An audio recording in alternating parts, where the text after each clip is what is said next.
Olá a todos vocês, que a graça e a paz do nosso Senhor e Salvador Jesus Cristo permaneçam com todos de um modo muito especial. Como está a sua vida de oração, a sua vida de relacionamento com Deus? O que é de fato uma oração? Qual a diferença que nós fazemos quando estudamos acerca da oração e dividimos entre orações e rezas? Quais são as reais diferenças que nós observamos quando nós estamos tratando desses assuntos? Quando nós nos relacionamos com Deus, nós temos dificuldade em nos aproximarmos de Deus como um amigo, como alguém próximo de verdade, como alguém que está cuidando de nós, está caminhando conosco, como sendo de fato nosso Pai Celeste, como Jesus nos ensina, o Pai nosso que estás no céu. Também temos dificuldade até no relacionamento com o próprio Jesus Cristo, enquanto o nosso amigo, o nosso irmão, aquele que se fez carne e habitou entre nós. Jesus, o Filho de Deus, sendo o próprio Deus que se fez carne e habitou entre nós, mas como Filho de Deus, assumindo a forma humana, nos representando e assumindo sobre ele o pecado que iria cair sobre nós. E desta maneira nos garantindo a ressurreição, o perdão dos pecados e a ressurreição para a vida eterna. Então, quando nós nos aproximamos desses fatos, paramos um pouquinho para pensar, nós observamos que nós temos dificuldades em compreender este propósito de relacionamento que Deus está procurando conosco. E para isso, o próprio Jesus Cristo, depois da sua ressurreição e ascensão aos céus, ele envia o Espírito Santo, para que o Espírito Santo em nós, habitando em nós, possa promover esta comunhão. Como o próprio Jesus Cristo fala na sua oração, para que todos nós sejamos um com ele, assim como ele é com o Pai. Para que nós sejamos um, para que o mundo creia. É por isso que eu sempre falo que, independente da sua expressão religiosa, do seu vínculo denominacional, sendo cristão, tendo a Bíblia como única regra de fé e prática, e olhando para Jesus Cristo como único e suficiente Senhor e Salvador de sua vida, nós somos cristãos, somos irmãos e cooperadores do Evangelho de Jesus Cristo. E desta maneira, nós estamos caminhando para algo muito maior, que é o encontro com o nosso Senhor e Salvador, para viver com Ele a eternidade que é proposta para todo aquele que nele crê. Agora, quando nós falamos acerca da oração, a oração nada mais é do que uma conversa, um diálogo, um relacionamento que Deus espera que nós tenhamos com Ele. Uma conversa com o Pai, uma conversa com um amigo, com o irmão Jesus, uma conversa através do Espírito Santo que habita em nós e que conduz, inclusive, aqueles sentimentos e pensamentos que muitas vezes nós não conseguimos expressar em palavras humanas, mas o Espírito Santo, ele é capaz de traduzir aquilo que nós estamos sentindo, aquilo que nós estamos vivendo e levar diante de Deus para a intercessão de Jesus Cristo acerca das nossas necessidades, das suas necessidades íntimas, daquilo que é pessoal, daquilo que muitas vezes você sente, você sofre, você está vivendo, mas não consegue colocar em palavras humanas, porque aquilo que nós temos na expressão da alma, que é o conjunto de tudo o que nós somos, nesta expressão da alma existem muitas questões que nós não conseguimos traduzir em palavras humanas. E é por isso que em Romanos capítulo 8, o texto fala que o Espírito Santo intercede por nós com gemidos inexprimíveis. Ou seja, aquilo que nós não conseguimos expressar em palavras humanas, o Espírito Santo consegue traduzir e levar diante de Deus para que nossas necessidades sejam atendidas conforme a vontade de Deus, que é sempre boa, agradável e perfeita.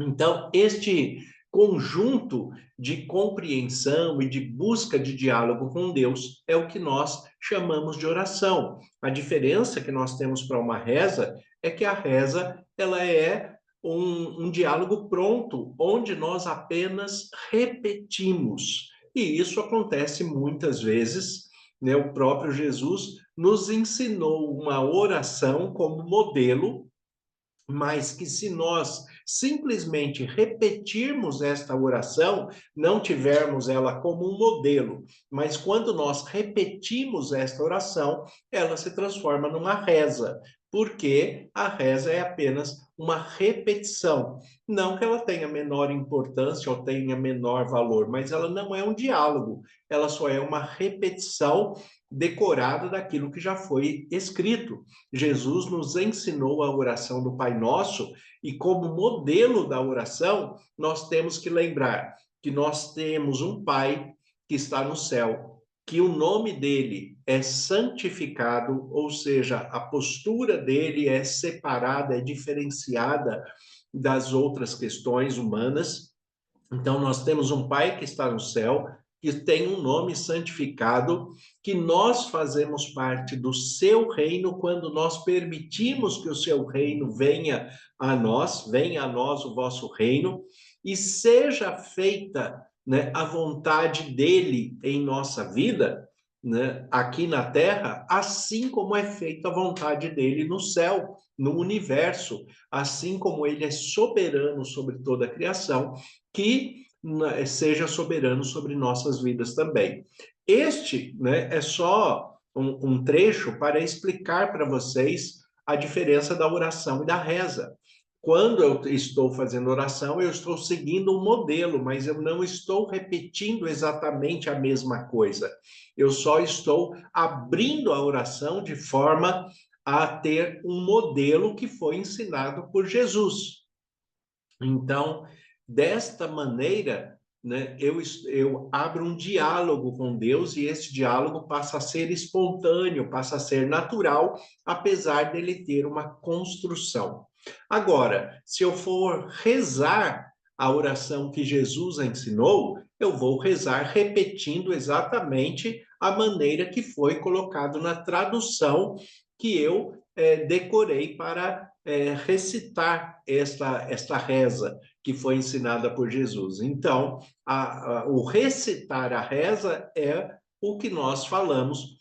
Pai nosso que estás no céu, santificado seja o vosso nome, venha a nós o vosso reino, seja feita a vossa vontade, assim na terra como no céu. Então, aqui eu estou recitando, eu estou rezando aquilo que já foi escrito. Eu estou citando novamente, mas eu não transformei esta reza escrita, eu não transformei num diálogo de oração. O que Deus ele quer que nós entendamos é que nós tenhamos de fato esta referência daquilo que foi ensinado, mas que nós possamos abrir um diálogo com ele, um diálogo natural, um diálogo livre, um diálogo sincero, um diálogo livre de medos, de temores, de tensões, um diálogo onde nós podemos expressar toda a verdade daquilo que nós estamos vivendo naquele momento e compartilhando com Deus todas as suas bênçãos, compartilhando as nossas alegrias, as nossas conquistas, as nossas vitórias, com gratidão, com alegria, com prazer, né? Compartilhando de fato a vida com uma pessoa que nós amamos e que nos ama também. Em Marcos, capítulo 11, o versículo 23 em diante, eu quero destacar algo que Jesus coloca acerca da oração para a nossa reflexão de hoje. Então, Marcos, capítulo 11, o versículo 23 em diante, Jesus diz assim: porque em verdade vos afirmo que se alguém disser a este monte, ergue-te e lança-te no mar, e não duvidar no seu coração, mas crer que se fará o que diz, assim será com ele. Por isso vos digo que tudo quanto em oração pedirdes, crede que recebestes, e será assim convosco. E quando tiverdes orando, se tendes alguma coisa contra alguém, perdoai, para que o vosso Pai Celeste vos perdoe as vossas ofensas. Pai Celestial, vos perdoe as vossas ofensas, né? Olha a importância que nós temos no ensino de Jesus de perdoar as outras pessoas, porque o nosso Pai Celestial também está perdoando as nossas ofensas. Aqui, Jesus apresenta um princípio de fé, um princípio de realmente acreditar naquilo que eu estou professando. Quando você ora, quando você coloca as suas questões diante de Deus, você coloca com convicção, você tem certeza que o que você está colocando diante de Deus, Deus está ouvindo, Deus está atento às suas orações e Deus está respondendo conforme a vontade dele para você. É claro que Deus também considera a sua vontade, o seu desejo, mas ele sabe aquilo que é justo, aquilo que é correto, aquilo que é próprio para você em cada momento. Então, desta maneira, nós temos que expressar o nosso desejo, a nossa confiança, mas sem perder a noção que a soberania de todas as coisas vem de Deus, porque Ele tem a sabedoria e o discernimento necessário para nos conduzir, para chegarmos àquilo que nós queremos alcançar, mas da maneira correta, sem atropelos, sem necessidade de fazer alguma coisa que seja contra os parâmetros, a ética, a moral, os princípios e valores do reino de Deus. Então, o primeiro aspecto que Jesus coloca aqui no versículo 23, ele fala: porque em verdade vos afirmo que se alguém disser a este monte, ergue-te e lança-te no mar, e não duvidar no seu coração, mas crer que se fará o que diz, assim será com ele. Então, o primeiro aspecto que Jesus está colocando para nós aqui, dentro da nossa expressão de relacionamento com Deus, da nossa expressão de oração, é quando você ora, quando você coloca as suas questões pessoais diante de Deus, você crê de fato que Deus está ouvindo? Você crê de fato que Deus irá atender às suas orações? Você crê de fato que aquilo que você está colocando em oração diante de Deus é justo, é correto e é aprovado e será feito sem duvidar do poder de Deus, sem duvidar da ação de Deus, sem duvidar que Deus irá agir em seu favor? Você tem se colocado dessa maneira diante de Deus? Porque a dúvida é um problema muito sério no relacionamento com Deus. Foi exatamente a dúvida que levou ao início do pecado da humanidade. Quando Deus falou para o homem e para a mulher: não comam desse fruto, porque no dia em que comerem, certamente morrerão. E aí vem o inimigo de Deus e fala: não, vocês podem comer, que não vai acontecer nada, certamente vocês não vão morrer. Então, o que há ali é uma proposta de que existem duas opiniões sobre o mesmo assunto que são contrárias. As opiniões são contrárias. Um está falando que se comer vai morrer, o outro está falando que pode comer, que não vai levar à morte. E aí gerou a dúvida, e para tirar a prova, eles foram experimentaram do fruto que não era para ser experimentado, porque duvidaram de Deus. E assim tiveram, né, os problemas que nós vivemos até hoje com relação ao pecado. A questão é, quando nós nos colocamos diante de Deus, não podemos duvidar do seu poder, dos seus cuidados, da sua ação, da sua sabedoria, da sua grandeza. Nós temos que colocar, sim, diante de Deus aquilo que é correto, aquilo que é justo, aquilo que é verdadeiro, crendo que Deus é poderoso para fazer não só aquilo, mas infinitamente mais do que nós pedimos ou pensamos, segundo o seu poder que opera em nós. Então, quando nós pedimos a solução de um problema, nós temos que considerar que Deus é poderoso para nos conduzir para aquele problema ser solucionado. Quando nós pedimos a cura, por exemplo, de uma doença, muitas vezes esta cura não é recebida, né? Porque a pessoa ele pede, ele expõe a sua expressão de fé, mas já expõe duvidando que Deus irá curar, né? Que aquela cura será recebida. E a cura virá da maneira de Deus, não da maneira que nós queremos ou da maneira que nós pensamos. O texto, por exemplo, de Naamã mostra muito bem isso. Naamã, ele procura o profeta para ser curado de lepra, mas quando o profeta não faz a oração intercedendo por ele da maneira que ele gostaria, ele acha ruim. E ele decide não seguir as orientações do profeta. E se ele não tivesse seguido as orientações, não teria recebido a cura de Deus. Então, muitas vezes, nós não recebemos a cura, né, porque, de fato, nós não estamos seguindo a direção de Deus naquilo que Ele está nos ensinando. Mas também, muitas pessoas não recebem a cura, né, porque não é propósito de Deus que aquela pessoa seja curada naquele momento, como também o apóstolo Paulo tinha um problema que o incomodava, e ele classifica isso como um espinho na carne. Ele pede a cura por 3 vezes a Deus, e Deus fala que não vai curá-lo, mas que a graça de Deus basta, né? É o suficiente para que ele se mantenha, para que ele continue firme na fé.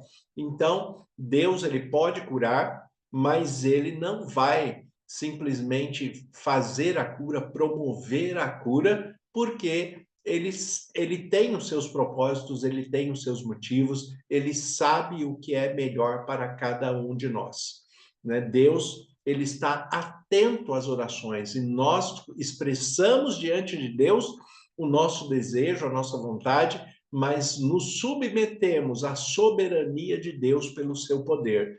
É ele que decide o que será feito. Nós não ordenamos a Deus o que ele deve fazer, mas nos submetemos às suas ordens e à sua vontade, sabendo que ele tem cuidado de nós. O versículo 24, ele disse: Por isso vos digo, que tudo quanto em oração pedirdes, credes que recebestes, será assim convosco. E quando tiverdes orando, se tem alguma coisa contra alguém, perdoai, para que vosso Pai Celestial vos perdoe as vossas ofensas. Durante a oração, é comum que o Espírito Santo traga à nossa mente muitas questões que devem ser resolvidas para que os nossos pedidos sejam atendidos. Então, se nós estamos orando e temos alguma mágoa, algum ressentimento, algo que está interferindo na sua paz, na sua plenitude de paz com relação a Deus, né? Perdoe esta pessoa, porque perdoar é você tirar o mal de dentro de si mesmo. Perdoar é você tirar aquilo que está te incomodando. Perdoar é você prosseguir a vida leve, sem que aquele fato que te ofendeu continue perturbando a sua vida. Então, perdoar é seguir em frente, sem ressentimentos, sem olhar para trás, né? O perdoar, ele é necessário para que nós possamos prosseguir com paz, com alegria, sem ressentimentos, sem nada negativo que venha nos trazer males, que venha nos trazer algum pesar. Então, Deus quer que nós sigamos a nossa vida de maneira leve, de maneira livre, de maneira intensa, vivendo o melhor do que Deus tem preparado para todos nós. Mas ele fala aqui que o que você colocar em oração, crendo que já recebeu, não é crendo que ainda vai receber, é crendo que já recebeu, vai ser assim, você vai receber. Você vai receber no momento certo, da maneira certa, pelo poder de Deus que está ouvindo a sua oração e tem cuidado de você e da sua família de um modo muito especial. Então, exercite a oração. Se você tenha o hábito de, dentro da sua expressão de fé, fazer a expressão das rezas, porque tem dificuldade muitas vezes com a oração, então fica mais fácil pegar aquilo que já está escrito e repetir, mas procure meditar no que você está falando. Transforme a sua reza numa oração, numa comunicação, crie este vínculo de liberdade de falar com Deus, porque Deus quer falar com você e ele vai falar certamente na sua mente, no seu coração, trazendo a paz e a certeza que você irá conquistar, alcançar aquilo que você deseja, aquilo que você necessita. Confie em Deus e continue neste processo de oração, de relacionamento pessoal com Deus, e Deus certamente vai fazer muito mais do que você pode pedir ou pensar, segundo o poder dele operando em você. Senhor nosso Deus e Pai, nós te agradecemos pela tua palavra que é viva e eficaz, pela maneira que o Senhor tem cuidado de nós, o Senhor que conhece todas as nossas necessidades, planos e projetos que nós colocamos diante do Senhor, para que o Senhor conduza, abençoe e nos dirija segundo a sua vontade. Pai, que o Senhor nos conceda a tua paz, como ministro do Evangelho, em nome de Jesus, eu peço as tuas bênçãos sobre cada um que está ouvindo essa mensagem e cada família por eles representada. Que o Senhor os conduza em paz, em segurança, com a certeza que o Senhor tem cuidado deles e ouvido cada oração. Nós te agradecemos e oramos em nome de Jesus. Amém. Que Deus abençoe a todos. Tenha um excelente dia em nome de Jesus.